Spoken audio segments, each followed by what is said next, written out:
Hi, everybody. Welcome to Deep Dives in the Desert. Yeah. We got Sherri on. We're so excited. So Sherri's back, and today we're honored to have her. Go ahead. So, yeah, we met Sherri. The first time we met Sherri was at the Journey to Truth conference 2 years ago.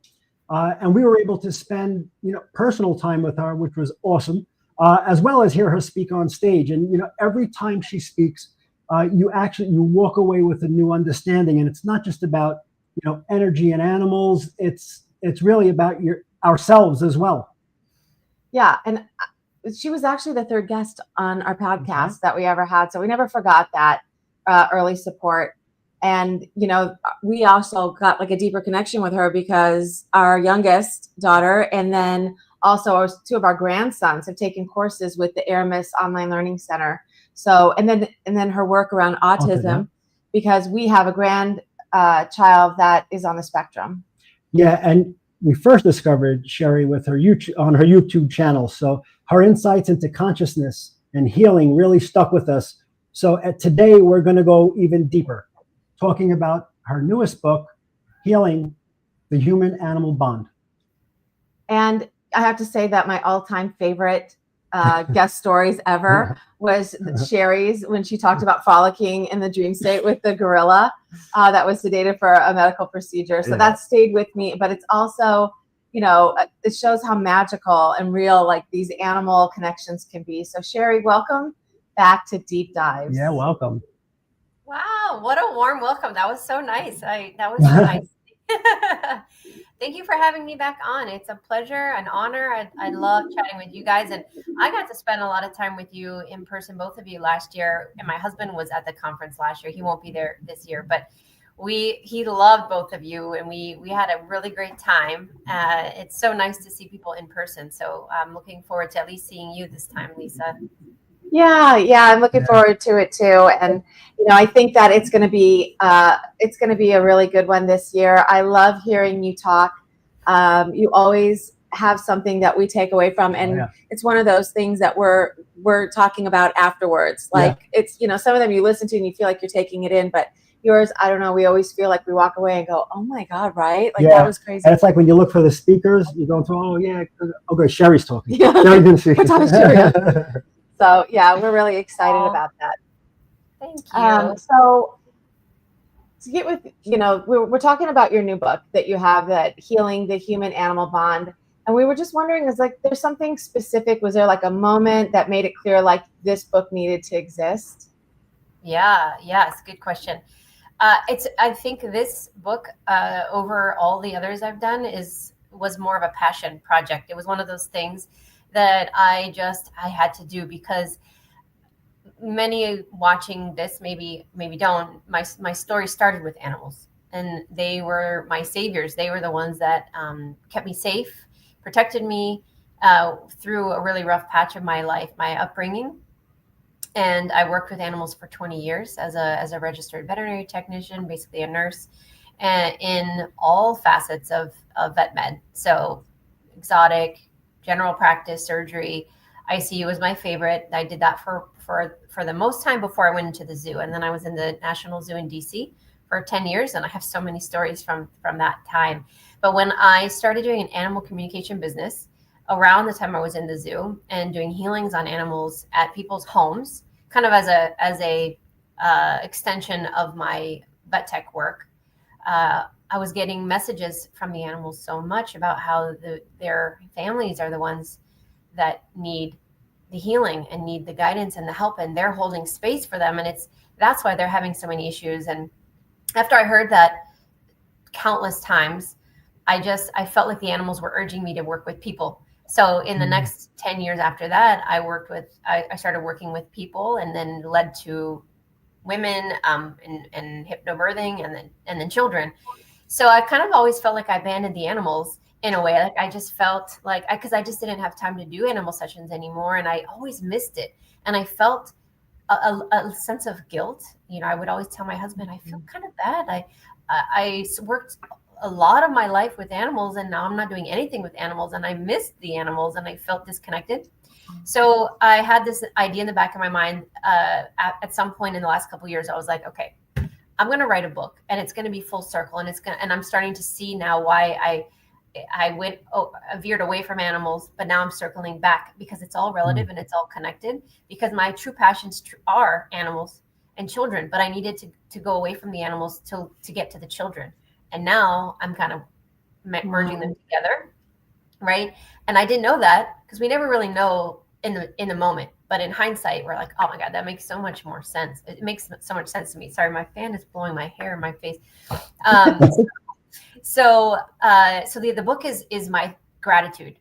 My intention is this is my way of thinking the animal kingdom, obviously on an energetic level because the animals aren't reading my book, but my contribution to helping the collective really understand their purpose, their potential, how we are connected, how our bond has been fractured, how we can move back past that, and how we can love and connect again. And this is my way of thanking them for helping me. I love that. Yeah, that's awesome. And when you think about the most precious things, on earth, kids, right? Your kids, their innocence, the way they look at the world, that it's like a naivety, but it's because they're so innocent. They just want to have fun, and when you see that corrupted, it's horrible. So what you do is amazing.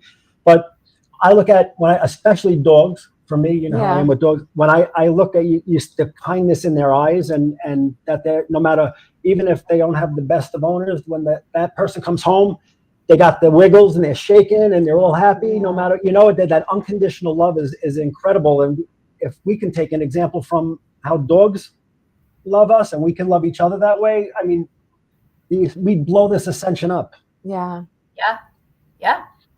So one of the things that I was curious about is for you what? You're yelling. Oh, I'm sorry.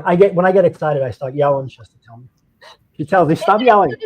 It didn't sound like yelling. So for those who never experienced a telepathic connection with an animal, how would you describe what it feels like? And how can somebody begin to trust what they're sensing if they're sensing what an animal is saying?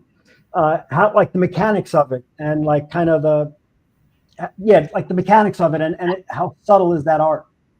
Yeah, great question. I think I've been teaching animal communication for a few decades now, actually, looking back. Man, time goes by so fast. And the biggest kind of rule of thumb I try to train people is what you think just forget it. Because of movies like Dr. Dolittle and other animal communication kind of movies lead people to believe that you sit in front of your animal and you have a conversation back and forth. And I'm not saying that that's not possible. I'm sure it can be done that way, but most people are not going to connect in that way. So animals are very telepathic, and the root of our soul, we are also telepathic. So we connect heart to heart. So when you have an animal at home and you connect with them and they're part of your family, and you open that heart space and you are connected, you are essentially creating almost like an umbilical cord, like a mom to a child that always remains energetically, and dads can have it as well. We have an energetic bond, beautiful connection to our animals in our home if we have more than one. And through that connection, what we don't realize, because most of us are so inundated with fear and anxiety and work routines and schedules, and I got to pay these bills, we're so left brain.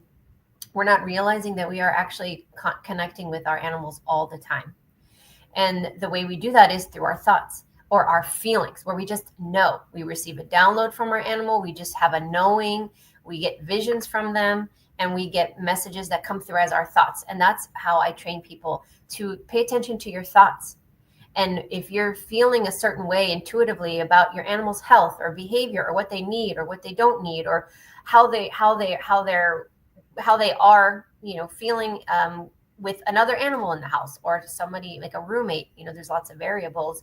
Trust that animal is giving you a message that you are receiving. So that's how they connect with us. It's a little bit more complicated than that. But what I tell people, try this.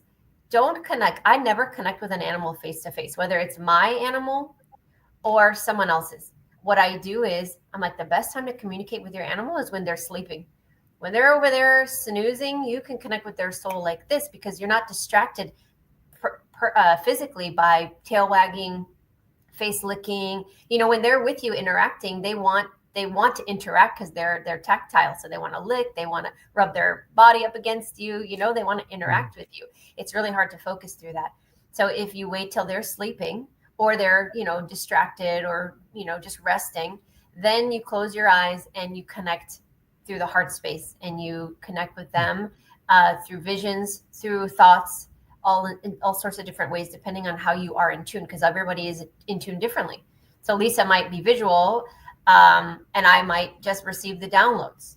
John might, you know, hear things. So depending on, you also have to recognize your strengths and what you're and how you connect, and they'll try to meet you halfway. When I started teaching animal communication so long ago, I used to always tell people this: it's all about frequency. So animals, because they are so earthbound with us dogs way more than cats. So let's just talk about dogs. Dogs really come down to our level because they can. They're the easiest to connect with because they can meet us at our level. So even if they're hovering around up here, their resonance, and we're, you know, down here, they can drop down and meet us right where we are. Doesn't matter where we are, they will find a way to connect. When you're talking about spirit guides, you know, you have to kind of come up just a little bit. It's a meeting point. You got to kind of work yourself up frequency wise. Now, if you want to connect to the angelic realm, that is it's possible, but it's the hardest because they have a difficult time dropping their frequency to match ours. So you actually have to go closer to them and they will try to meet you, but it's a lot more work energetically. I hope that makes sense. So animals are a lot easier to connect with because they can connect with our frequencies easier than other beings. Oh, okay. So interesting. I can tell my dog Dobby is always trying to connect with me, and or he looks at me, but he does it different where he's like, you know, and I'm like, I'm sorry, buddy, I don't know what you're trying to say. But my daughter's cat, I woke up, I was like kind of in between that dream state, and I woke up and I got this whole thing from my daughter's cat, who I'm not as close to. I mean, I'm close to all of them. I love them all, but I came back and I was telling her everything that I was getting from the cat. But I thought, well, maybe that cats are more, it's like, I don't know. But now that you were saying, like, don't try to do it when they're awake, I was sleeping, but that cat was sleeping too. Yeah. I don't know, but I got like a whole thing from the cat. But Dobby, he always looks at me and I'm like, what, buddy? I don't know. Okay, I want to say something really quick because that's important. Sometimes animals don't have like, we're so human in the sense that we think we need to interact through words or conversation. But sometimes, you know, when you're the most comfortable, you don't have anything to say. Like the best relationship you can have with anybody is being in the same room and not even having to talk to them. You appreciate each other. You love each other. You're comfortable. Oh, that's interesting. Animals are very comfortable with us for the most part. In normal situations, they're very comfortable. So sometimes when they're looking at us, they're basically saying, I see you. I see you, Mom. I love you. Thank you so much I'm so happy to be here with you. So it's not really they need something from you. Like, I'm hungry. I mean, they'll let you know if they're hungry. They'll let you know if they're in pain. They have physical signs to let you know if they're in pain or something's wrong. If they need something, they'll go to the door. They go to, you know, so they have ways of saying things that relaying messages. But sometimes they just want to say, I love you, Mom. And they're looking at you because they want you to like see beyond and connect that they are just giving you love. And good. Okay, I won't stress out about it as much anymore because when he looks at me, I'm just like, what? I don't know. Yeah. And you know what? When you do when the dog does look at you like that, and you look and you so when sweet. you look back, that's when you could see the sincerity in their eyes, and I think that opens up your heart space almost immediately, where you can see that they're just a beautiful soul. Yeah. You know? Yeah, and another thing too, let's say, Lisa, you didn't think about it, but in hindsight, you look back and be like, you know, sometimes when I come home from work and I'm stressing out and I've got all these things to do, sometimes our animals will come up and have us stare down to just like heal us in that moment. So they're sending us healing vibes or taking our stress for us. And they're encouraging us to just, hey, take a break, calm down. I'm looking at you, so you take the time for yourself. So there's also a lot of subtle messages, but everyone knows their animal enough. So if they hear this message, they'll start to think about it differently, and then they'll probably be able to figure it out. Be like, all right, I think they're telling me to go sit down on the couch for a minute, and it's okay to take 10 minutes break. Like the dishes can wait. The laundry can wait, things like that. And they want us to just enjoy ourselves or just relax. So that leads me right into actually the next question I had. In your work, have you seen ways that animals are actively helping humans evolve emotionally or spiritually? It's amazing. You went into it. Now it's kind of the question I wanted to ask. And how can we better support the animals in their growth and joy on Earth? Oh, I love that. Two really good questions. So how are they helping us evolve spiritually, emotionally, physically, everything? I mean, all of the above. Check all the boxes. Check every box there is. They're here to help us with that. Because the thing about what the misconceptions that I learned from a young age, I didn't resonate with, which was we're taught that animals are working their way up the evolutionary chain, so to speak, and they want to be human, so they're animals first because animals are less than us. I knew from a young age that was baloney, because I thought, look how amazing and unconditionally loving they are. How could that be? If anything, we can learn a lot from them. So that's number one. They are most of the time already ascended. They're already evolved. There's an exception, which I'll get to. So they're really here as our spiritual protectors, our spiritual warriors, our spirit, and they help to mirror our emotions sometimes, and they mirror our projections so that we can see what we're missing, what our blocks are. So they're here to get our attention. Sometimes the things that they do are mirroring. Like, for example, a basic example could be if you have a really anxious dog who seems to have anxiety all the time, can never sit still, can never rest. Well, look at the animal they're connected to the most in the house. And there's a good chance that person struggles with the same thing. They are anxious. They can't seem to sit still. They are constantly agitated or moving or mirroring the dog. So the dog's trying to show them, hello, I'm trying to show you what's happening with you. And they want us to take that and try to heal and try to be mindful about why we're anxious. So they open that question for us of what's going on and encourage us to start that process of discerning what's going on and how we can do better. They also can take on our illness. Go ahead. Were you gonna ask a question? No, I just said that's really interesting. Yeah. And no, but go ahead with the illness. I think that this is all related to, right? Yeah, I mean, there's so many different ways. We could have like a 4-hour conversation on animals because it's so hard to give you simple answers because they're never simple. They're always layered. Another thing that they do is because they're in a high frequency, they know how to transmute energy very easily. So they are conduits. So they will sit on mom or dad or one of the children at the end of the day on their lap or put their head on their lap. If they're a dog or if the cat, sometimes the cat's just like right here. Or my Doberman, who's almost 100 pounds, like literally will sit on me. I'm like, I can't breathe. But like, he's like, you're not moving, you stay. Because they can heal our energy. They can transmute the trauma that we've been through, the anxiety, the stress, the sadness, whatever it is that we're feeling, those emotions, they will absorb, literally, they will take it like a magnet from us willingly and lovingly, and then they transmute it and then they release it. They are able to do that much easier than we can because they're detached from why we are anxious. They don't have to worry about money concerns. They don't have to worry about being backstabbed or if we're forgiving that person or, the things that humans go through. They don't have to deal with any of that. And so they're much more easily able to release for us.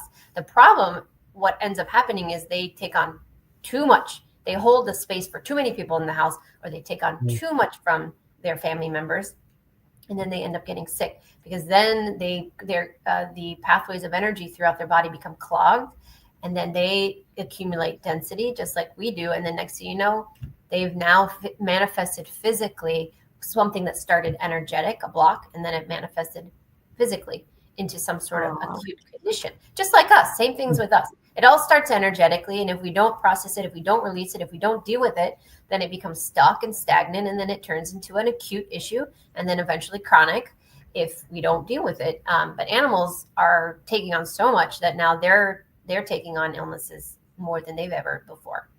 So is that why the the kind of the disparity when they say like for everyone, like for dogs, it's, if we're if a 7-year-old dog is really 49 in human years, is because they're taking on so much of our stuff that it's aging them quicker? Or I've never thought about it that way, John, but I'm going to tell you my perspective on it.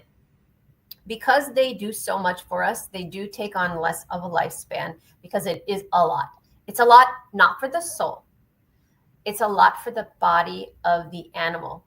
So these animals are domesticated. They haven't been actually around as long as a lot of other beings, like, for example, some wildlife or interdimensional species, or the fairy realm that can do things for us, or the angelic realm. So we got to work with the DNA that we have. So these animals can't really take on that much of a burden for us for a very long period of time. So the body ages more quickly because they're here for a shorter duration. So I think that scientists tried to develop a timetable of, 7 years, 1 year is like 7 years for us. So they can kind of see, but that's why. That's actually explaining why that occurs, is because they're just taking on so much. But I'm seeing more animals reincarnated than I've ever seen before. They're coming back multiple times so that they can keep coming. They'll keep coming in newer bodies. They're like, oh, don't worry, I'm going to upgrade. I'll come back again and I can start fresh. Wow. Written Dreams has a question. It says, what's the best pet for helping with aloneness?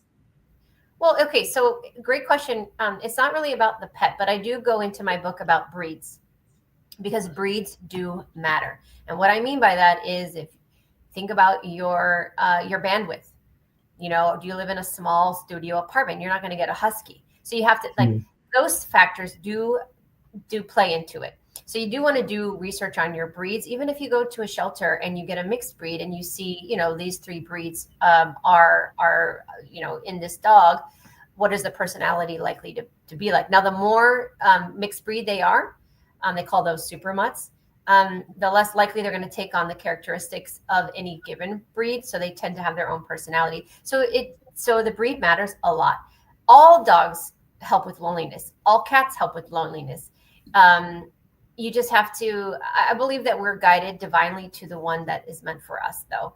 And souls can insert themselves into the animal we choose. So it's not always like we are directed to that animal in the shelter. It has to be that animal because that's the only animal that soul of the soul that is going to come through has to be in. Sometimes they allow us to choose, and then we have what we call walk-ins, and the soul of the animal will leave that was there previously, and the new soul will come in. That we know. So it's quite complicated. But any animal is great for loneliness. But if you want the type of personality that's calm, you're going to have to go with a breed that's a little bit more chill and less high strung.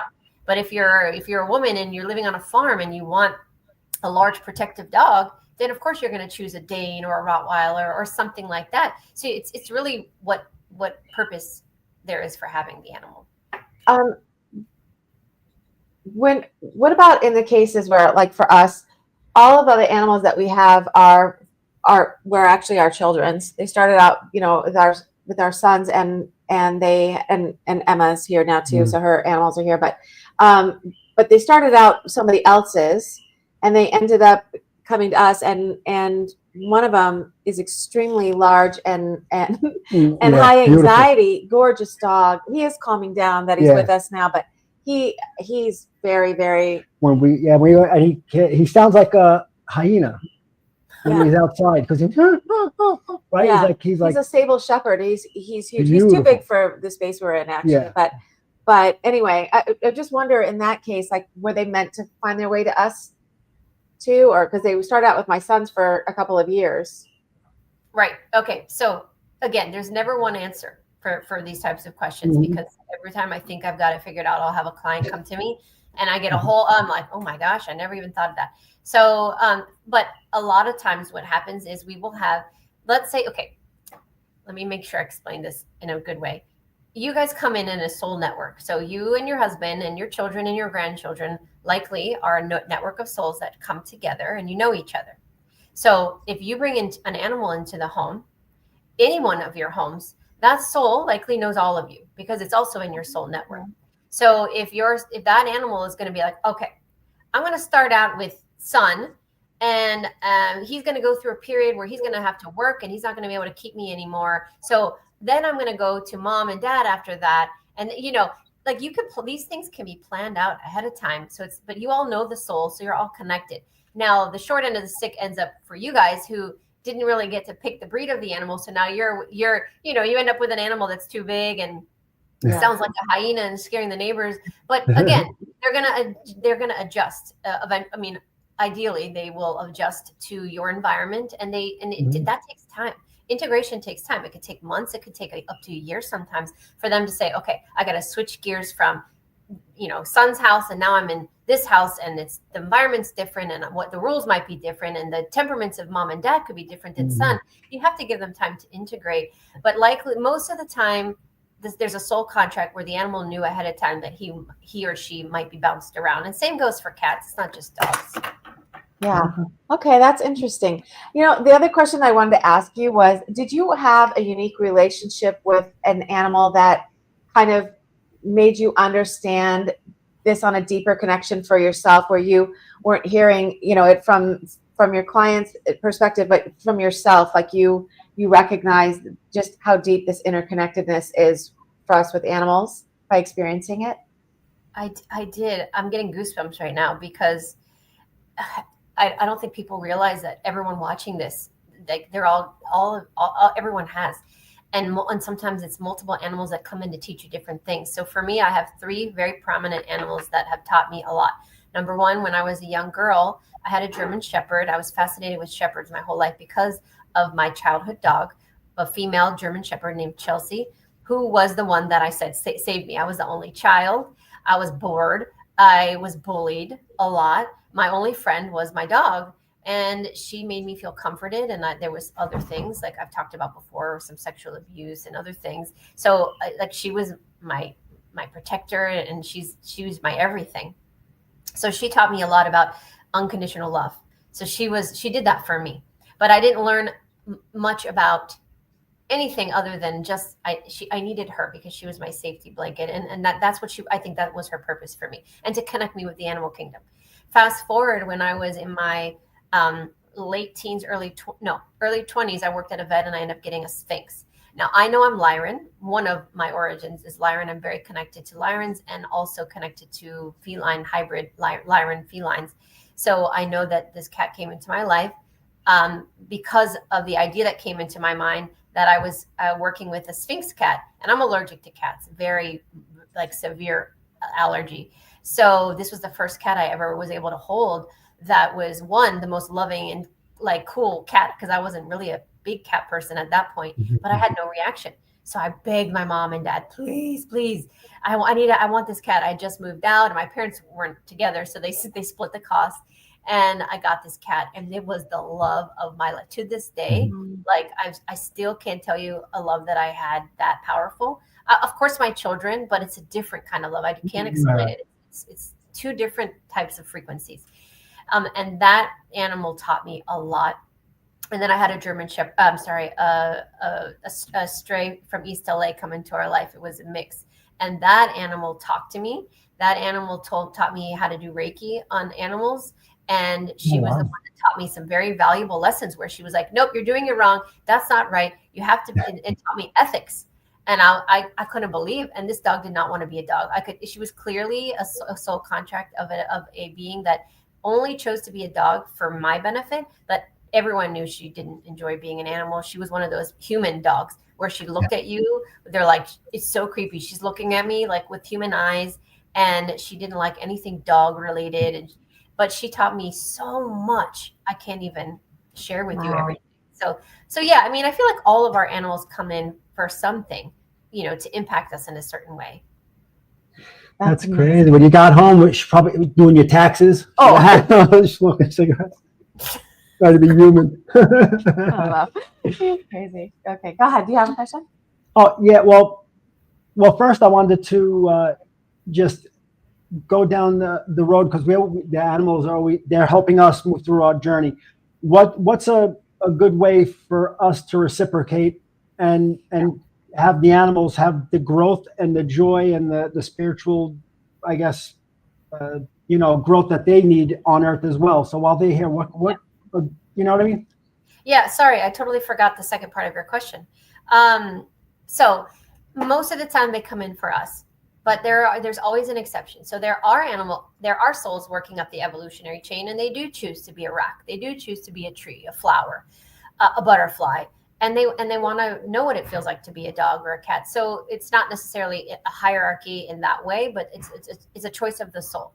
But there are traumas that animals endure while here to work with us, where there is animal abuse, and there's trade there. I mean, just the darkest things that you can imagine. And those souls do become fragmented and do have severe trauma and fragmentation. So they are in this life right now with specific families where there are humans who have a soul contract to be keepers and guardians of the animal kingdom. So they are the ones a lot of times that have no children, and the animals are their children, or they have sanctuaries, or they just have a deep love for their animals, that of course they can also have children, but they take on souls that have been very abused in other lifetimes and even in this life.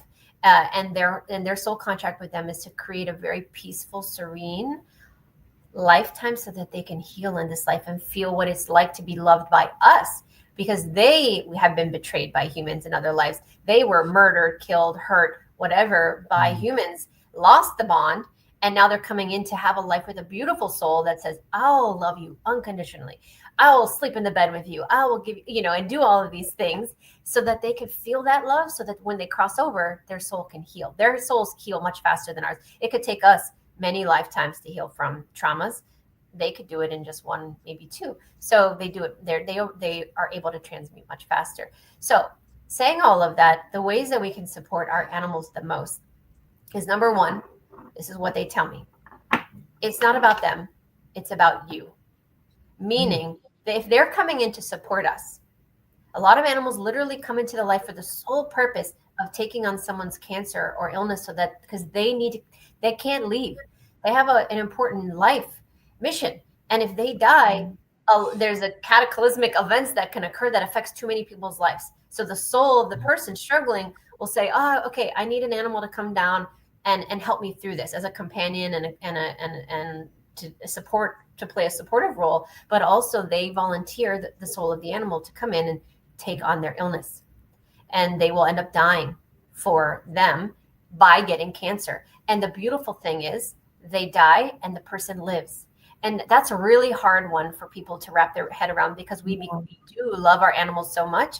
It breaks our heart when they die, because then we think it's our fault. Then we go through shame spirals of guilt and, oh my gosh, what ifs, and could I have done better? And the animals are telling me, no, they're missing the point.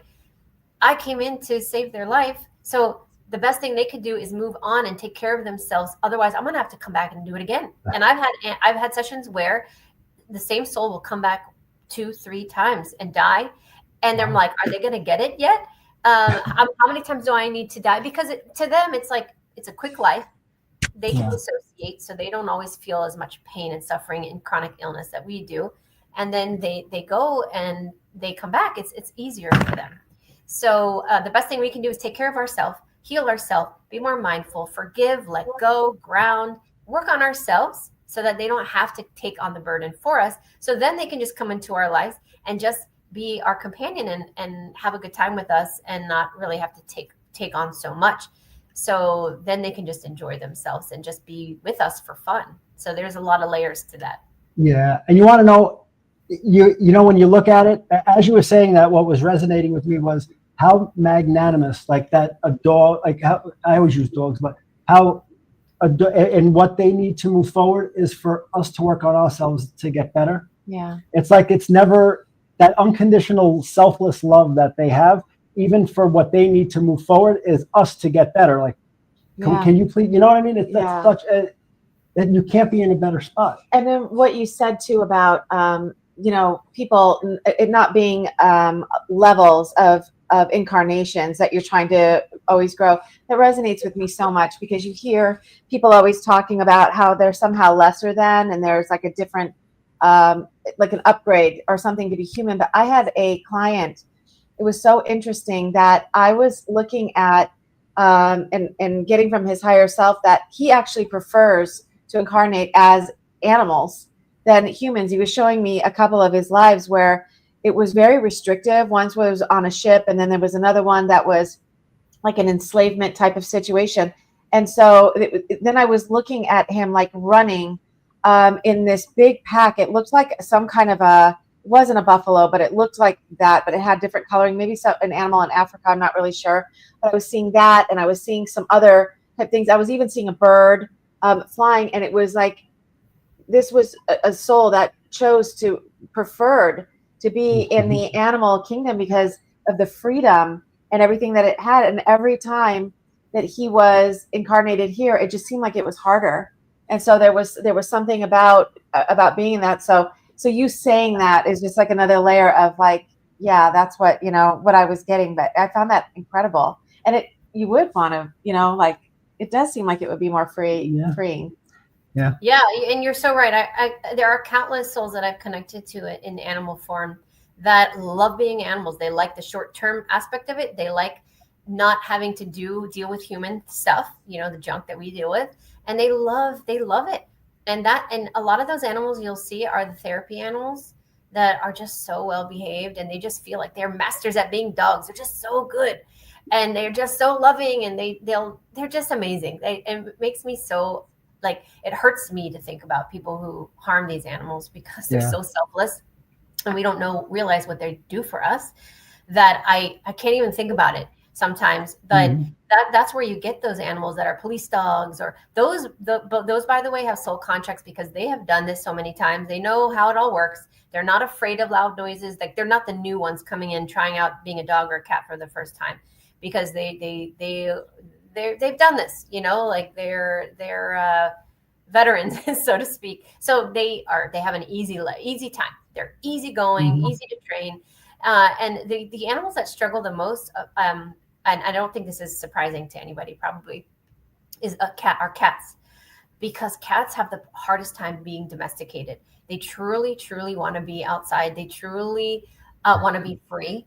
And they really struggle, but they love us so much that it's like they want to be with us, but then they don't want to be with us because they have this natural instinct of being free. Like, that's why they want to be outdoors. That's why they want to go and hunt. It's natural for them.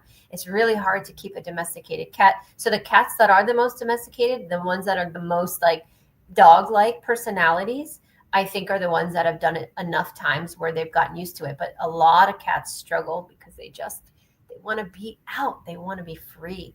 And they are way more interdimensional than dogs. So they're constantly sleeping because they are out doing things. Wow, that's so crazy. We have a question here. They're asking if animals can get PTSD. Yeah, so that's what I was saying. The exception, what I'm talking about are the animals that, so I'm not saying animals can dissociate easier than we can. So if they're in an abusive, let's say a situation where they are being abused or neglected, as heartbreaking and horrible as like even the thought of that, when I've connected to animals, what they've told me is we have, and you actually probably can relate this to victims of abuse as children.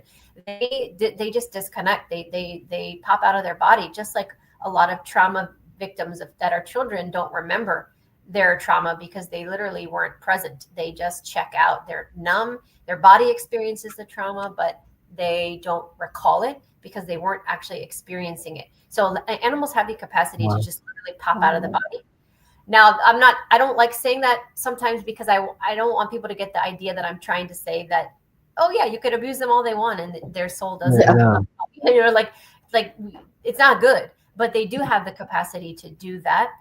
However, if animals really want to be present, let's say a classic example, there's abuse in a marriage and the wife, I don't want to project anything. So one of the spouses is abusing the other. I don't want to pick on men specifically. And the animal is the spouse that connects to the spouse that's being abused.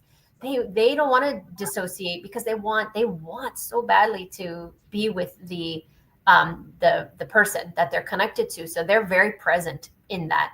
Well, they can become traumatized from the abuse that because they can get abused. Sometimes those abusers will also abuse the animal. Obviously, if they're abusing their loved one, they're going to abuse the animal, no problem.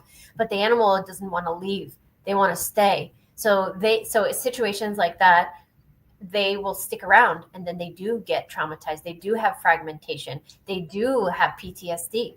So we are dealing with that more than we've ever seen before, because we have dipped into a very negative, era of time in the last couple of generations. So, I mean, there's a lot more I can say about it. I hope that made sense. Yeah, no, it does. And, one thing that we're talking about Dobby, our little one, we were watching him at first. And so what was amazing, I would tell her, when I had both my knees replaced in the same month, right? So on the 2nd of May, and then on like the 29th, I got them replaced. It was a rough couple of months for me. Yeah. But we had Dobby, we were watching him, and I was up all night in severe pain, but he made everything better. Even like he would lay with his, like I said, with his paws on me, and he would just stay right all night. And it wasn't that we were particularly close. That made me fall in love with him, which is one of the reasons why we kept him. Yeah. But it was just amazing how they take their edge off. Not only that, but the anxiety from the pain, the stress from going to physical therapy. He was there all the time.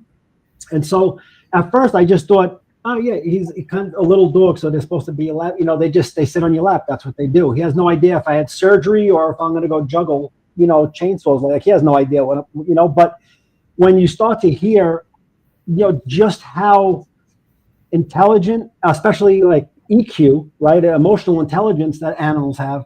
Uh-huh. It's incredible to see, because he must have been taking on a lot, because it was a lot. Probably based on what Sherri's telling us, probably the reason he was staying with us at that time.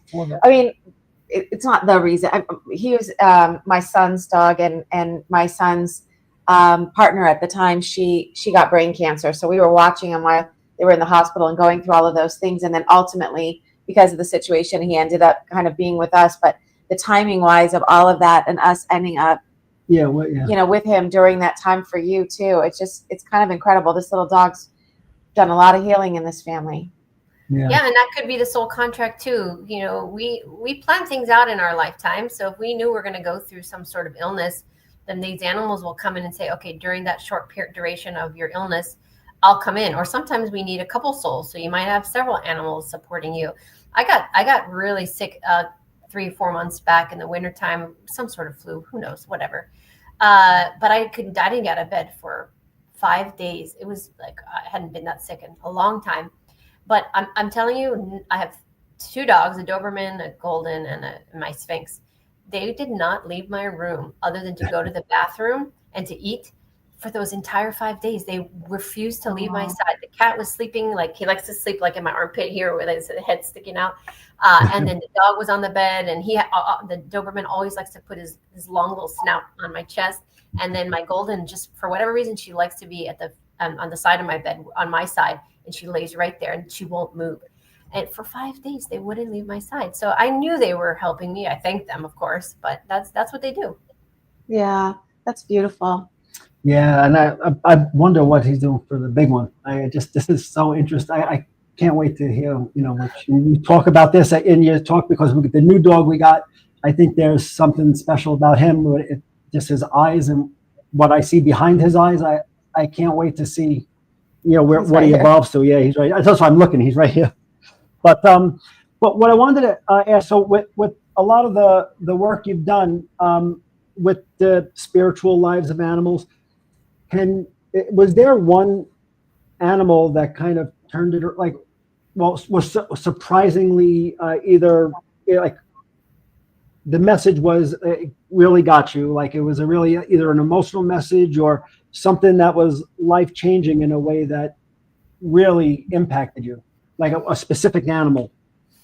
Gosh, I mean, there are so many stories that I could mention. I mean, probably the wildlife, because I have a lot of work with wildlife, being at the zoo, and I spent a lot of time working with countless exotic animals, some of which are endangered. And I would have a lot of sessions with the animals, I'd be walking. No one knew, could you do this in your mind? So early morning, I'd be walking by the bison exhibit, and I'd go and I'd connect, and I'd just be quiet, and there weren't any people around, and I'd ask them what they wanted. What can I, why are you here? Did you choose this? Stuff like that. So anyways, my point is that elephants have taught me so many things. And the elephants taught me about their connection to the planet and how they are truly the guardians of the Akashic records of this planet. And they're the keepers of the land. And I'll get into this in my presentation and in the book more, and it's in the book. But the elephants have taught me more than any other animal. And I believe that's why I connect with them since I was very young. In middle school age, I became obsessed with elephants, really not knowing why at the time, but now I know they're my spirit animal, and they've taught me so much about humanity and connection and unconditional love and support and the divine feminine. But also it's interesting because they model the behavior of a family that's ideal for us to follow. The connection. That's where we get this saying of it takes a village. I mean, look at elephants. It does. All the women participate, and the men are kind of the males are they're off on their own when they mature. But I think that's by choice. I think because they're in search of finding their soul, must want to be off on their own to discover who they are separate of a pack. And there's so many dynamics in the animal kingdom that I find so interesting when I sit down and I look at the dynamics of why packs versus solitary animals, and aquatic animals versus land and air. And I just feel like the elephants have taught me the most as far as our connection to the animal kingdom, because they really are the record keepers of all of that knowledge. That's so interesting. And when we see the elephants, remember she brought it up, but as soon as she said it, I was like the same thing. It's like, yeah, right. Because when you see a show, and if you saw them in person, that's got to be amazing. But when you see them on TV, and even like their little one, right, gets stuck in a real little like a water thing, right, and they get stuck, but you can see the in their eyes. Again, if you look in their eyes, you can see the caring and the love, and like almost like they're getting scared. And you get their trunk right away to grab the little one out, or they seem like they're having real human emotions, or I guess we should have elephant emotions, right? But meanwhile, they're having emotions, probably we should. But they seem like that. You're right. They seem like that's how a family should be, and right. We always talk about that, how they look. You know what just made me think of, because I was looking at the chat and they were talking about Florida and stuff, and you being in Florida, coming from being raised in LA, but then, being in the Washington area, you going there, did you connect with animals that, like alligators, for instance, or something that you hadn't been connected with before? And did you find, like, can you feel their energy? Do you feel the difference in the animals that when you go to a different place? Yeah, it's crazy because the horses were really what attracted me. The horses came to me many years ago, and the Horse Collective, and they told me that I need to incorporate horses with children and education, and that's why I even started all of that. Because I don't have a lot of experience with horses. I worked with horses very briefly, and maybe 18 months out of 20 years or so, and there were a few horses at the zoo, but not many. So I was very intrigued by that, and they explained to me how they're also keepers of the land, and how they're healing the collective, and they want to connect with the children because they have work to do with the children. And so Florida was the state that we were planning to move for a lot of reasons, and so I chose the Wellington area because it really is the horse capital of the country. And I thought, they have great veterinary care. They have a lot of land in the certain city that I'm connected, that I plan to open the school. But when I got here, so we don't see a lot of alligators in West Palm Beach. They're more in Orlando and in Central Florida. I mean, there are some. I don't see them very often. We have lakes all over the place. I've never once seen an alligator anywhere near my house. But I see a lot of turtles. There's so many turtles. And there are so many ibis. So I've connected with animals that I didn't really work with a lot at the National Zoo that are really getting my attention. And I've seen so many manatees, when I've been in the ocean. And sharks, I've had several sharks swim by me in the ocean. They were lemon sharks. They weren't super scary, but I feel like they're coming into my awareness for a reason to bring forth messages, mainly just of connecting and letting us know that they are holding space for us, and they are also record keepers, and they want to establish this connection with us because they are connecting to us not just in the physical but in the spirit realm, meaning like animal totems, and they represent certain symbols, and they can help guide us with their wisdom and their knowledge. So there are a lot of species that I'm connecting with here that I never even saw in Maryland, in DC, and certainly not in California. So that's been pretty cool. Wow. Yeah, I can't imagine, but if I saw a shark in the water. Lisa likes to swim with sharks, but not me. I'm so afraid of the ocean. I can swim. I'll do lakes, pools, no problem, anything. But the ocean, and me, there's a lot to heal there. I think there's crazy. I want to show your book and your YouTube stuff before we. Let me just share that before we get too far here.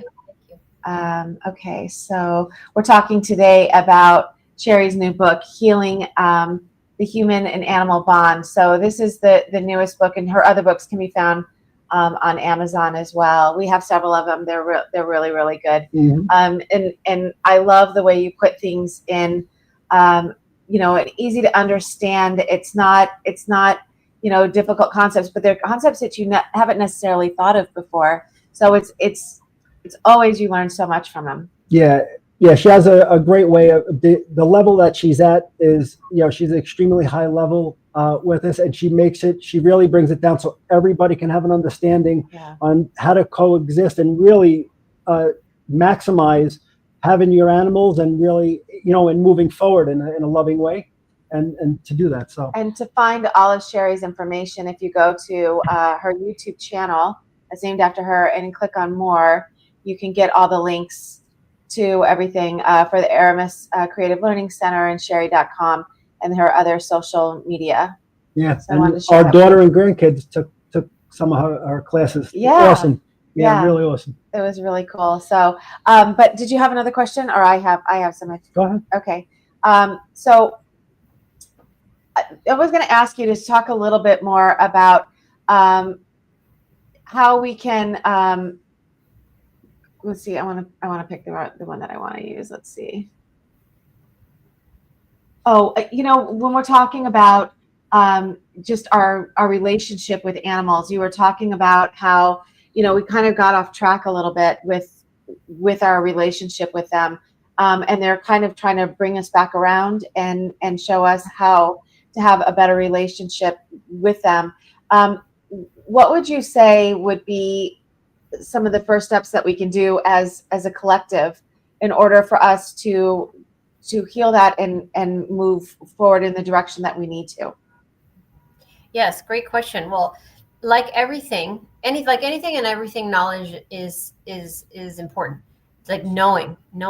So, and thank you for saying that my books are easy to understand, because I really try to come across as I like to simplify everything. I don't like things that are complicated personally in my life. Yeah. So my first thing always is, can you just make it easy for me?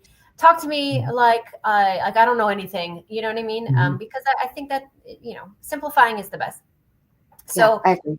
I try to put as many things in the book. I mean, I could have made the book 10 times as long, and I could have taken years to write it, but there were certain things I wanted to focus on. I was like, okay, these are the main things. Let's make it easy. I want people to read it. Cause people get books and they don't read it cause they're too long. I'm like, let's make this simple. And I focused on the most important aspects. So I feel like knowledge is important. So people kind of understanding where we come from, how we've been severed, the ways we've been severed and fragmented, and how we move forward. But we got to know kind of the background first, his story, and all the interference and things that are also are making our relationship fractured. There are rituals being done, and a lot of things in our reality that create a division between us and animals, so that we are fearful of animals, certain species, certain animals like serpents, like goats, all of those satanic, deemed animals, black cats. So by them inserting these fears and misconceptions about animals being beneath us, or these animals being bad and scary, all these inverted truths, then we buy into their narrative of, okay, now we've now severed the connection, because they know that animals can heal us. They know that animals can activate us. They know they can protect us in every way, energetically, physically, emotionally, all of these things. They don't want that, the ones that are against us thriving, let's just say. So they're going to insert anything that they can to disconnect us. So really it's about us knowing that and being more mindful about the way we operate with regard to animals. So I refuse to watch anything that has animal abuse, even if it's fake. I won't even watch cartoons. And people are like, seriously, it's not even real. It's drawing. And I'm like, nope, I will not even entertain. I can't even watch movies that are sad and then have a happy ending with animals. Like I can't even do it. So, that's extreme. But I'm just so empathic and connected, I think, that I just feel their pain, even if it's a story. But not supporting a lot of the things that are disconnecting. So, it's okay to have a black cat. They're actually one of the most amazing animals you can have. Don't be afraid of them. Don't put all serpents and snakes into a bad category. It's about taking our power back, and it's about shifting our mindset. So if we start looking at animals with eyes of compassion, and because there's so many people that truly believe that animals are worthless and they're dumb and they don't mean anything and they're soulless and who cares about them, and they think it's okay to abuse them because they get highs on overpowering something that they think is beneath them. So if we can re-educate, at least let's start with the next generation. Let's raise our children to have a strong connection and a strong bond, and teach them the ways that animals can connect with us through animal kingdom, how they can protect us, how we can call on them to protect us when we're dreaming, when we're sleeping, when we feel scared, when we feel sad, all the different soul contracts that they have with us, things that I'm trying to teach. We start to shift the collective awareness, then we will have the power flips, and now it's no longer inverted. And now we're like, no, we don't stand for this anymore. And I don't mean to the extreme, and I don't have time to get into it now, but I'm not saying you have to be vegetarian, for example. And I go into it in my book, the ways we can navigate animals being eaten. So it doesn't have to be extremes. Nothing can be done in extremes, because that creates division. So I try to navigate my book in a way to help people have practical ways to connect with the animal kingdom and to heal that fractured relationship in easy ways, digestible ways. But it really is about us shifting our mindset, knowing what we're doing, what they're doing to manipulate us, and changing the trajectory of the way we move forward simply by our thoughts and our actions. So it's a loaded question to answer in just a few minutes, but hopefully that makes sense. No, I love that. And the funny thing is, I was never really a cat person, and the one thing that turned me was a black cat. Yeah. A beautiful big black cat. And I just wasn't like a cat person. But he turned me, and I love cats since. Yeah, we've always had a cat. Yeah. Yeah. It's yes, we're gonna wrap up because Sherri has got an appointment, so we're gonna wrap this up. But I thank you to Sherri for being with us today. And again, if you guys want to find her book, it is on Amazon. And thank you to everyone that participated in the chat. We appreciate it, and for everyone that came on. And if you have any other questions, you can visit Sherri's website. Do you do the SherriDivband.com or the Aramis Learning Center? My main one is my name, SherriDivband.com. Okay. Yeah. And I will be presenting at the Rebels of Disclosure conference coming up not Saturday, this week, next week coming up. I'll be presenting Monday night. So if anyone watching this can't go and wants to hear my full presentation on animals, it's going to be several hours long. You can buy a virtual pass and you can see all the presenters and you can watch it from your home. And so that's also an option. Because I'm going to present this year just on animals. I'm not going to talk about anything else. Wow, it's going to be awesome. I know. I get to go. I get to see it. Yeah, that's going to be great. Now I'm going to tell you, get the book. If you see this, get the book and put a review up there, because when you read it, you'll knock the socks off. I'm telling you, it's really incredible information. I can't wait to get it. Thank you. Thank you, Sherri. Thank you for being with us.